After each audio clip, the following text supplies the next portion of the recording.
Hello student, कैसे हो आप सब? आप सब एकदम अच्छे होंगे, मस्त होंगे, बढ़िया होंगे, स्वस्थ होंगे। तो आपका स्वागत है अपने ही आपके यूट्यूब चैनल पे, जो आज का हमारा अध्याय है, अध्याय 3 विद्युत धारा, जो कि ये पार्ट 3 है।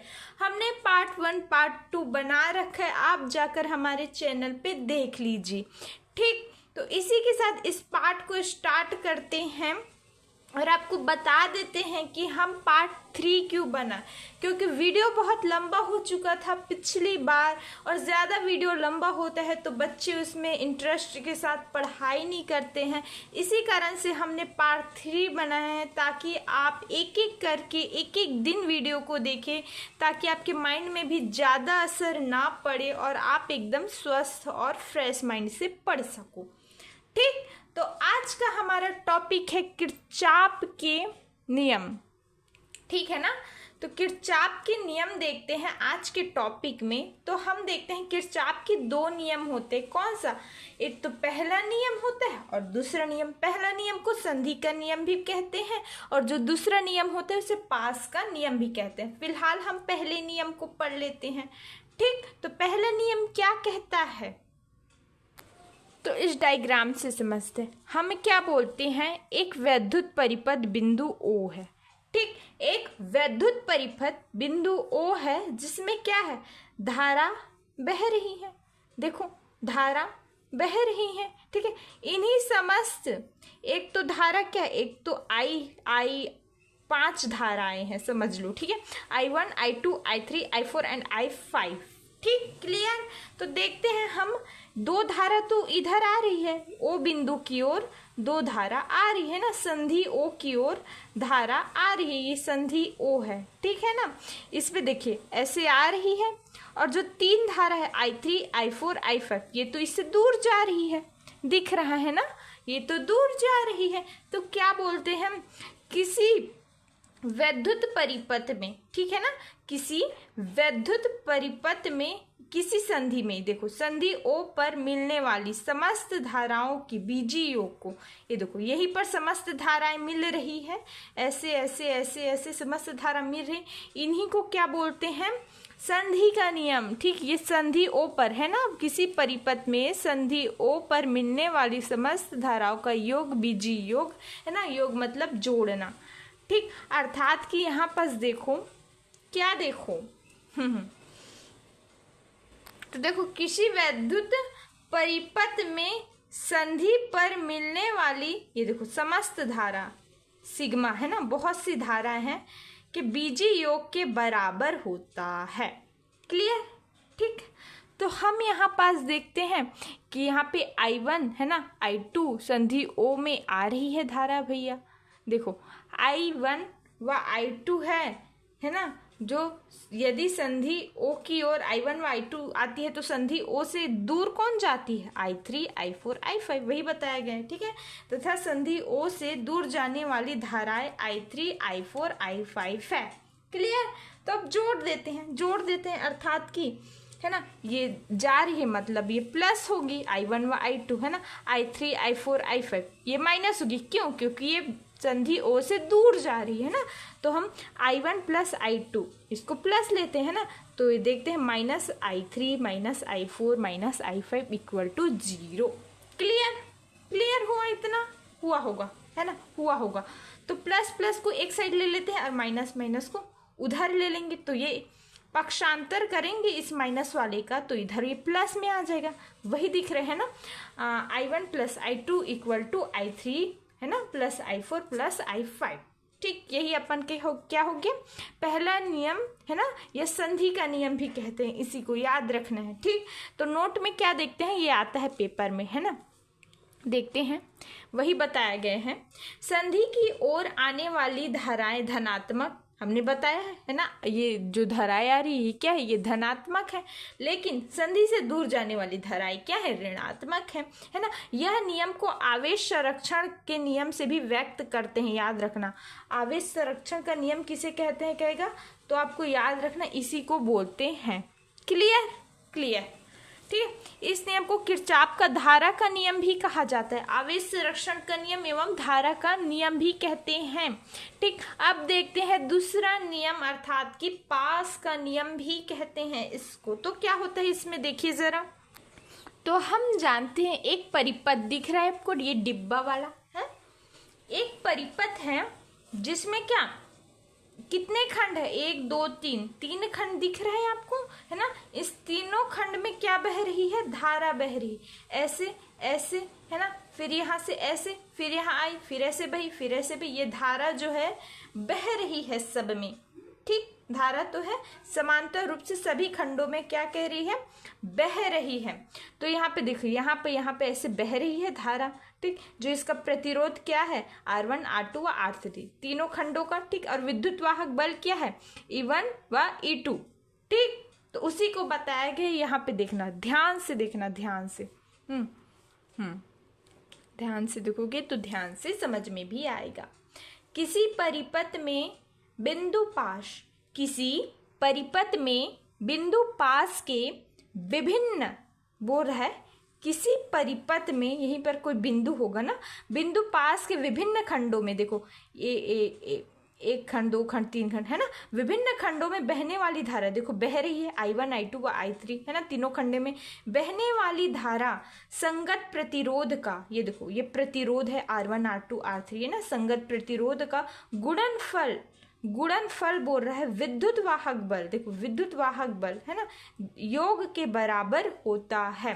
देखिए क्या बोला, किसी परिपथ में विभिन्न खंडों में बहने वाली धारा क्या है, I है, इसको देखना, है ना, विभिन्न खंडों में बहने वाली धारा क्या है, I है, इनटू, ठीक है, बहने वाली धारा तथा बोल रहा है ना, तो यहाँ पे इनटू लगा देंगे, है ना, गुणित का चिन्ह लगा देंगे, इनटू संगत प्रतिरोध के गुणनफल है ना। तो देखो बहने वाली धारा I तथा संगत प्रतिरोध के गुणनफल अर्थात कि इनटू, है ना, गुणनफल विद्युत वाहक बल के बीजीय योग के बराबर होता है। क्लियर हुआ होगा, है ना, इतना समझा सकते जितना हमने आपको समझा दिया है। ठीक, फिर से एक बार समझा देते हैं। किसी परिपथ में बिंदु पास के विभिन्न खंडों में बहने वाली धारा तथा संगत प्रतिरोध गुणनफल, ये गुणनफल का चिन्ह है ना बीच में, हाँ, गुणनफल विद्युत वाहक बल के बीजीय योग मतलब कि जोड़ना, है ना, जोड़ना अर्थात कि प्लस के बराबर होता है। ठीक, तो हम क्या करेंगे, सभी को जोड़ देंगे, सभी को जोड़ देंगे, तो जोड़ दिया, है ना, I1 R1 plus I2 R2 plus I3 R3 plus ऐसे करते करते IN और RN तक पहुंच गए। ठीक, क्लियर, इतना क्लियर हुआ। किसके बराबर है, बराबर है बोल रहा है भाई, ये देखो इसी के बराबर जोड़ देना है ना। तो E1 plus E2 plus E3 ऐसे करते EN हो गया। तो नोट हमें याद रखना है कि इसे ऊर्जा संरक्षण का नियम भी कहते हैं। ठीक है ना, उसे कौन सा नियम कहते थे, आवेश संरक्षण का नियम किसे कहते थे, किरचॉफ के पहले नियम को, और इसको क्या बोलते हैं बच्चों, ऊर्जा संरक्षण का नियम। ठीक, क्लियर, इतना हुआ होगा, है ना। इसे किरचॉफ का वोल्टता का नियम भी कहते हैं, और उस पहले नियम को क्या कहा जाता था, धारा का नियम। ठीक, तो अब देखते हैं बंद पाश, है ना, ABCD में लूप नियम से, ABCD लूप नियम से भैया।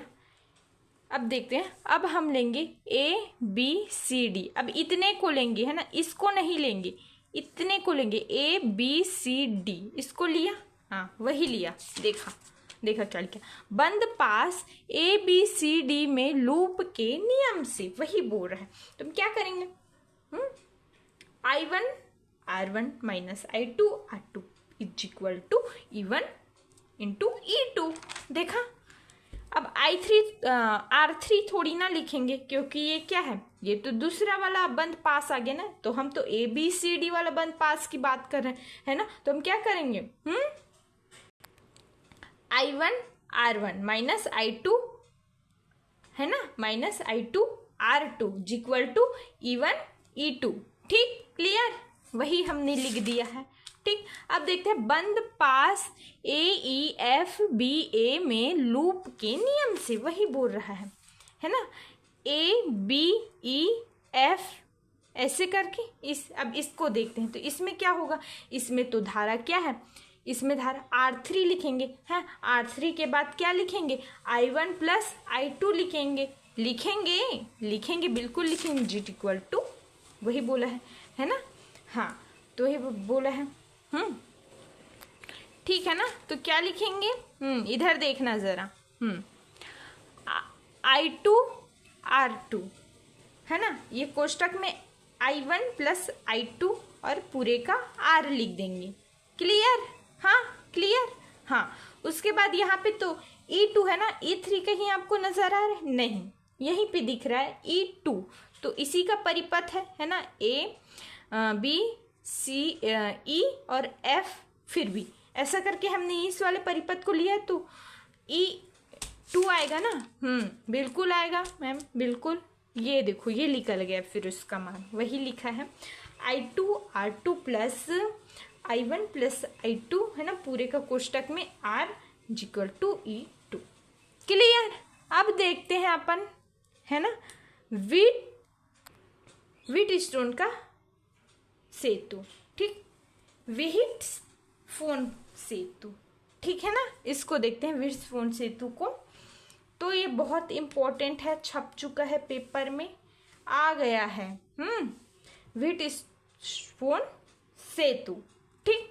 तो हम देखते हैं एक जो इंग्लैंड के वैज्ञानिक प्रोफेसर थे ना, व्हीटस्टोन ने, है ना, ये थोड़ा गलत लिखा हुआ है, व्हीटस्टोन नहीं आएगा, व्हीटस्टोन आएगा, तभी तो कहूँ मैं ये क्या हुआ है करके, व्हीटस्टोन है, ठीक है ना, व्हीटस्टोन है ना, प्रोफेसर व्हीटस्टोन ने दिया।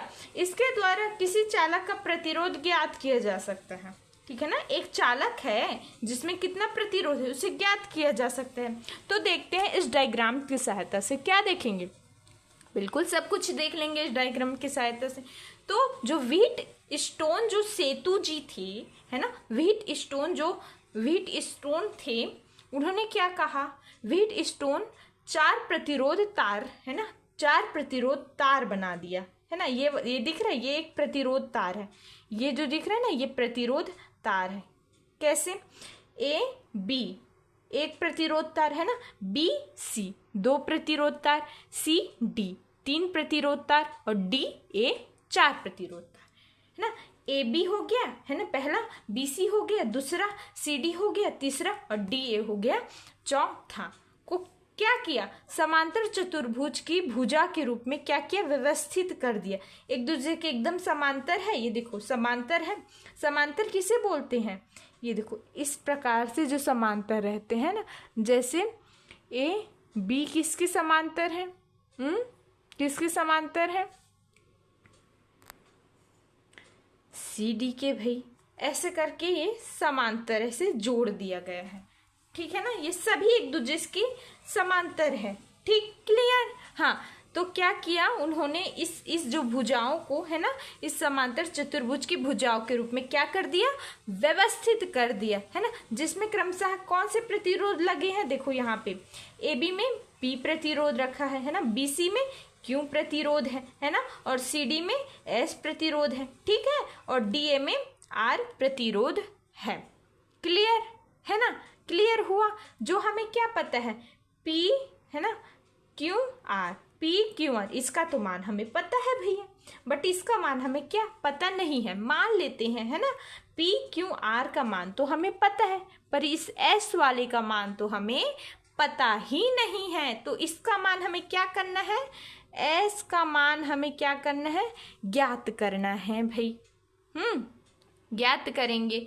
तो हम देखते हैं इसी परिपथ में एक कुंजी लगी हुई है ना, केवल लगाई गई है, जबकि विकर्ण BD में, है ना, एक गैल्वेनोमीटर है, गैल्वेनोमीटर अर्थात की धारा मापी है ना, BD में क्या है, एक धारा मापी है भाई, ठीक है, तथा इसमें कुंजी धारा मापी लगाई गई है। देखो यहाँ पे एक छोटू सा कुंजी लगाया गया है K2, है ना, इसे K1 माना है, इसे K2 माना है, और इसमें विद्युत वाहक बल्ब भी लगाया गया है। ठीक, तो उसी को लिखा है हमने, बिल्कुल समझ में आ गया होगा आपको डायग्राम, है ना। व्हीट स्टोन सेतु 4 प्रतिरोध तारों AB BC CD AD को समांतर चतुर्भुज की भुजाओं के रूप में व्यवस्थित किया है ना, जिसमें क्रमशः प्रतिरोध PQRS है। PQR प्रतिरोध का मान तो हमें ज्ञात है भाई, है ना, किंतु S प्रतिरोध का मान तो ज्ञात करना पड़ेगा, तथा एक कुंजी K1 लगाई गई है, जबकि विकर्ण BD एक गैल्वेनोमीटर G तथा कुंजी धारा मापी लगाई गई है। क्लियर, क्लियर होगा।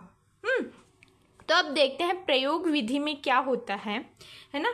सर्वप्रथम क्या होता है, सर्वप्रथम सेल कुंजी K1 को दबाते हैं, इसके बाद कुंजी K2 को दबाते हैं। हमने क्या कहा, सर्वप्रथम कुंजी, ये देखो ये K1 है, इसको क्या किया, दबा दिया, है ना, दबा दिया। उसके बाद ये कुंजी K2 को ऐसे दबा दिया, ठीक। उसके बाद क्या होता है, दोनों को दबा दिए है तो, है ना, दबाया, है ना, दबाते हैं। धारा बिंदु A पर चित्र की भांति, धारा बिंदु जो A पर चित्र की भांति I1 व I2 में विभक्त हो जाता है। तो क्या बोल रहा है ना, जब धारा, ये देखो समांतर रूप से सभी में धारा बह रही है परिपथ में, है ना, जब धारा A कुंजी में आती है ना, कुंजी ये देखो A में आती है तो क्या होती है, ये विभक्त हो जाती है, किसमें, I1 व I2 में। देखो I1 व I2 में धारा क्या हो गई, विभक्त हो गई, टूट गई, है ना। धारा यहाँ पे जब बिंदु A में आती है तो I1 व I2 में टूट जाती है, ठीक है ना, टूट जाती है। एवं ये चारों प्रतिरोधों में क्या हो जाती है, व्यवस्थित हो जाती है। यहाँ पर भी I1 धारा है, यहाँ पर भी I2, है ना, ये चारों प्रतिरोधों के समान में क्या होती है, व्यवस्थित हो जाती है, ठीक है, जिसके कारण गैल्वेनोमीटर पर कुछ भी विक्षेप उत्पन्न नहीं होता है। गैल्वेनोमीटर अपना सीधा का सीधा होता है ना। जैसे कि मान लेते हैं, है ना, ये जो गैल्वेनोमीटर है इस प्रकार से है, तो उसमें विक्षेप उत्पन्न होता तो थोड़ा सा टेढ़ा होता, बट नहीं, वो ऐसा नहीं हुआ, वो अपना सीधा का सीधा रास्ता बनाए रखा, कुछ भी विक्षेप उत्पन्न नहीं होता है जब धारा बट जाती है तो, ठीक है ना। हाँ, वो क्या होता है, अविक्षेप स्थिति में होता है ना, अविक्षेप स्थिति भी कहते हैं इसको। अब देखते हैं अविक्षेप स्थिति में ये जो BD में धारा प्रवाहित नहीं होती, अतः सेतु का कार्य करता है। अविक्षेप स्थिति होगी इसमें तो VD इसके जो एकदम दोनों से जुड़ी गई है ना, दोनों से, तो ये भी कार्य नहीं करेगी भाई, इसमें धारा बिल्कुल प्रवाहित नहीं होगी। तो उसी को बताया गया है ना। कहाँ पे आए थे, यहाँ पे, है ना। हाँ, तो चारों प्रतिरोध तारों को इस तरह व्यवस्थित किया जाता है कि गैल्वेनोमीटर पर कोई विक्षेप उत्पन्न नहीं होता है, ठीक। इस अवस्था को अविक्षेप स्थिति कहते हैं। अविक्षेप BD में धारा प्रवाहित नहीं होती, अतः यह सेतु का कार्य करता है। क्लियर। अब देखते हैं, क्या देखेंगे, बंद पास ABDA में लूप के नियम से, कौन से, क्या देखेंगे अब, ABDA ये वाला, इसको बिल्कुल भी नहीं लेते हैं, है ना, इसको छोड़ दो। ABDA इसको लेते हैं किसके नियम से, लूप के नियम से। लूप के नियम से लेंगे, है ना, तो क्या होगा, इतने को लेंगे, है ना, तो क्या होगा, I1 गुणित P हो जाएगा, है ना, I2 गुणित R हो जाएगा, माइनस में होगा इक्वल टू 0 हो जाएगा, वही बताया गया है ना, धारा और प्रतिरोध, ठीक है। I1 into P minus I2 into R equal to 0, ठीक है। जब इसके साथ ऐसे पक्षांतर करेंगे तो माइनस हट जाएगा, प्लस में परिवर्तित हो जाएगा, तो क्या होगा, I1 into P equal to I2 into R। इसको क्या माना, समीकरण 1 माना, ठीक। अब देखते हैं बच्चों, बंद पास BCDB में लूप के नियम से, बिल्कुल वही होगा भाई, बिल्कुल वही होगा, है ना। BCDB में लूप के वही नियम से बोल रहा है ना, लूप के नियम से बोल रहा है, तो क्या होगा, I1 इंटू क्यू, हाँ, माइनस I2 इंटू S हो जाएगा, बिल्कुल वही हो जाएगा, तो लो हो गया। हाँ, इसका जब बराबर करेंगे तो ये माइनस प्लस में आ जाएगा, तो हो गया प्लस चार्ज, इसे मान लिया समीकरण 2, बिल्कुल इसी के तरह है, बिल्कुल आपको कठिनाई नहीं होगी, आई होप टू यू, ठीक। तो अब देखते हैं समीकरण 1 को समीकरण 2 से भाग देने पर, तो ये समीकरण 1 है, ऊपर वाला है ना, समीकरण 2 है। जब हम लिखेंगे तो क्या, I1 से I1 कट जाएगा, I2 से I2 कट जाएगा, बचा क्या, P upon Q equal to R upon S। यही क्या आ गया हमारा, प्रूव्ड हो गया है ना, प्रूव हो गया भैया। ठीक, प्रूफ हुआ। ये आ गया है पेपर में। मैंने एक टॉपर का पेपर देखा था, बिल्कुल मस्त से लिखा था, है ना, एकदम। पता है फिजिक्स में 70 में 70 पाई थी वो, लड़की थी, बहुत अच्छा लिखा था भाई, कॉपी उसी का। ऐसे ही लिखना है आपको, एकदम इम्पोर्टेंट है, इसे बिल्कुल भी नहीं छोड़ना है। वैसे सभी इम्पोर्टेंट है, ठीक है ना। तो देखते हैं, नोट याद रखना है, ठीक है। चारों प्रतिरोध, तारों के प्रतिरोध एक ही कोटि के होने चाहिए। जहां पे वो तारे तारे दिख रही है ना बच्चों, क्या बताऊं, ये तार जो दिख रही है, हाँ, एक ही कोटि की होनी चाहिए, है ना। जिन भुजाओं के समान धाराएं प्रवाहित हो रही, सभी भुजाओं में समान धाराएं प्रवाहित हो रही है ना, उन्हें अनुपाती भुजाएं कहते हैं। ठीक है ना। लेकिन यहाँ पे क्या होता है, बीडी में तो धारा उत्पन्न नहीं होता है, इनमें बिल्कुल नहीं होता, याद रखना है इस बात को, ठीक है ना। हाँ, तो अब देखते हैं नेक्स्ट टॉपिक क्या है, मीटर सेतु। मीटर सेतु भी इम्पोर्टेंट है। हम मीटर सेतु को कैसे माने, तो आपको दिख रहा होगा, है ना। मीटर सेतु बता देते हैं क्या होता है। हमने क्या कहा अभी, एक जैसे कि जो गैल्वेनोमीटर बिल्कुल भी नहीं हिलता है ना। हमने क्या कहा, मान लिया जाए, एक बार दिखा देते हैं, है ना। मान लेते हैं, है ना। मान लो ये क्या है, D है और ये क्या है, B है। ठीक, यहाँ दोनों के बीच में क्या है, G है, ठीक है ना, गैल्वेनोमीटर है। ठीक, जब BD में धारा प्रवाहित ही नहीं होगी तो ये गैल्वेनोमीटर अपना स्थान ही ऐसा रखा होगा, है ना। ये थोड़ी ना इधर ऐसा टेढ़ा होगा, ना इधर ऐसा टेढ़ा होगा। तो जब गैल्वेनोमीटर अपना एकदम जड़ता वाला स्थान रखोगा, मैं हिलूंगा नहीं ऐसा बोलेगा, है ना, तो इसे अविक्षेप स्थिति कहेंगे, बिल्कुल कहेंगे, है ना। तो अब क्या करेंगे, इसी अविक्षेप स्थिति की सहायता से हम क्या ज्ञात करेंगे, अज्ञात, है ना, अज्ञात प्रतिरोध को ज्ञात करेंगे।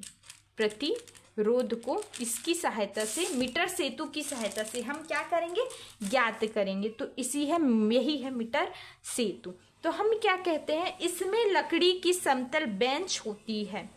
ये देखो, यहाँ से लेकर, है ना, यहाँ ऐसे ऐसे ऐसे ऐसे करते करते यहाँ तक की क्या हो गई, एक लकड़ी की समतल बेंच हो गई, ठीक है, जिसके किनारे पर एल आकार की तांबे की 2 पत्तियां होती है। हमने क्या कहा, जिसके, ये देखो, जिसके किनारे पर ये उल्टी एल दिख रही है आपको, अरे भाई यार, इसको जब देखो, इसको जब ऐसा सीधा करूंगी मैं तो एल दिखा।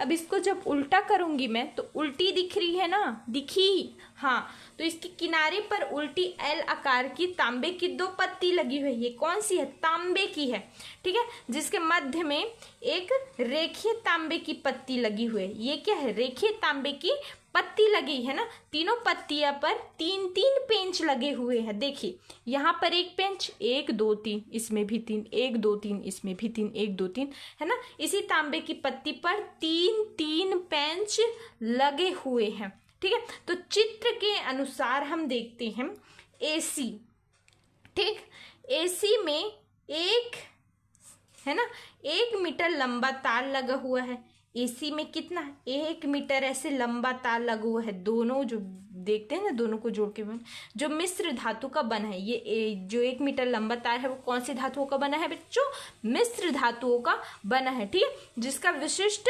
प्रतिरोध बहुत अधिक है भैया। इसका प्रतिरोध क्या है, बहुत अधिक है। तो देखते हैं, यहाँ पर बिंदु P डाल देते हैं, है ना, ताकि बहुत ही लंबा हो रहा है। तो A और B के बीच की जो दूरी है वो क्या है, L सेंटीमीटर है, ठीक है ना। और B और C के बीच की दूरी क्या है, 100 माइनस L सेम ही है, ठीक है। और A B को दोनों की, है ना, दोनों को हमने क्या कहा, यहाँ पे नाम दे दिया, क्या दे दिया, P, यहाँ पे P और यहाँ पे Q, BC के बीच में Q, ठीक है, कर दिया, बिल्कुल कर दिया है। ठीक है ना।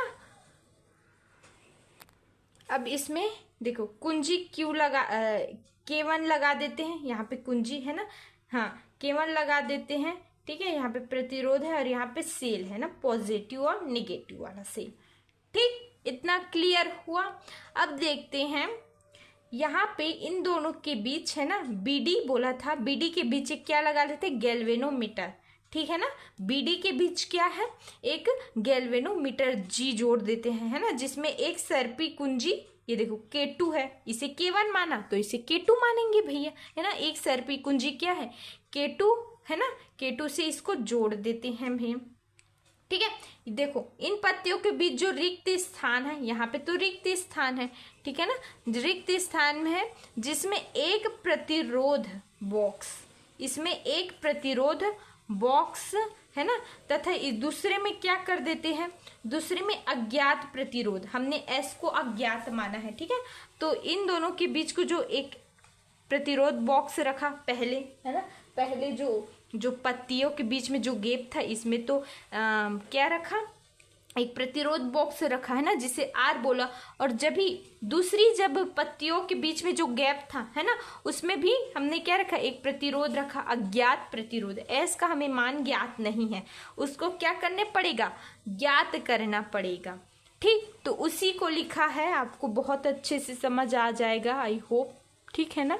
हाँ, तो इसमें लकड़ी की समतल बेंच होती है, इसके किनारे पर उल्टा L आकार की तांबे की 2 पत्तियां होती है। इस पत्तियों के बीच स्थान छोड़कर एक सरल रेखीय तांबे की पत्ती लगी होती है। तीनों पत्तियों पर 3-3 पेंच लगे होते हैं। चित्र के अनुसार AC में 1 मीटर लंबा तार लगा होता है जो मिश्र धातु का बना होता है, ठीक। हाँ, तो हाँ, इसका जो विशिष्ट प्रतिरोध बहुत अधिक होता है। चित्र में L आकार की पत्तियों से एक लेखलांसे तथा कुंजी K1 जोड़ी जाती है एवं गैल्वेनोमीटर, है ना, एवं गैल्वेनोमीटर G जोड़कर उससे एक सर्पी कुंजी, है ना, से जोड़ देते हैं। गैल्वेनोमीटर को G जोड़कर उससे एक सर्पी कुंजी से जोड़ देते हैं ना, जिसे K2 बोलते हैं, हमें पता है K2, है ना।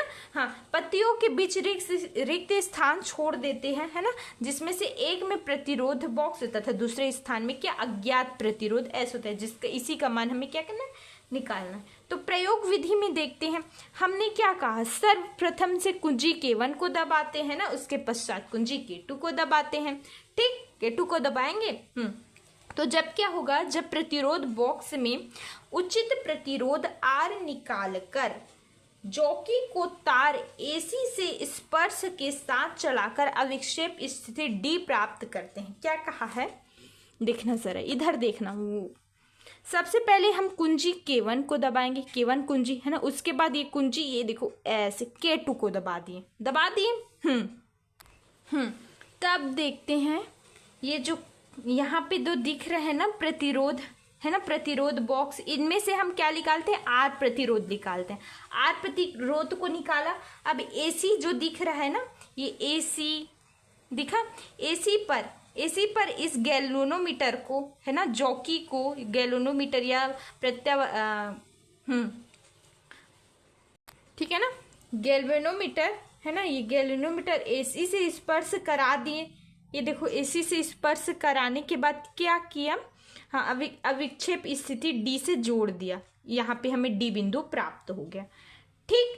उसी को लिखा है ना, उसी को लिखा है। और AB कितना है, AB 1 सेंटीमीटर है, दोनों की जो बीच की दूरी, और DC क्या है, 100 - L सेंटीमीटर, ठीक। तो माना भाग AB है जो 1 सेंटीमीटर, तो DC क्या है, 100 - L सेंटीमीटर भी।